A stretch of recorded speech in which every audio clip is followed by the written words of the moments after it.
Stage 2B and stage 2C melanomas are by definition at higher risk of coming back in the future in comparison with stage 2A melanoma.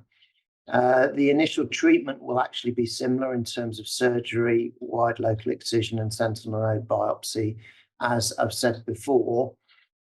The other thing that I would be thinking about in stage 2B and stage 2C melanoma is doing scans to look at the rest of the body, because we know that these kinds of melanomas, there is a risk of them spreading. So for me as a medical oncologist, another component there will be doing scans in the hope, and this is usually the case, of ruling out any spread of melanoma around the body.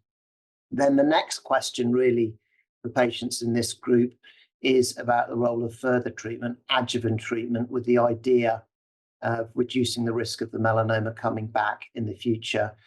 And we have good evidence that pembrolizumab, anti-PD-1 drug, can reduce the risk of both stage 2B and stage 2C melanoma coming back in the future. And that's really the discussion to have with patients in clinic. This isn't necessarily a straightforward discussion, because although there's clearly a benefit from treatment, there are various consequences of treatment, side effects in particular.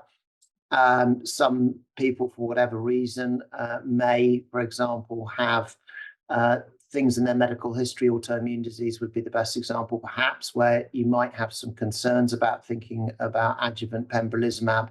But for me, this is very much a benefit-risk discussion with the patient, so that they understand the potential benefits. We can talk about the risks and ultimately decide whether that's something they wish to pursue.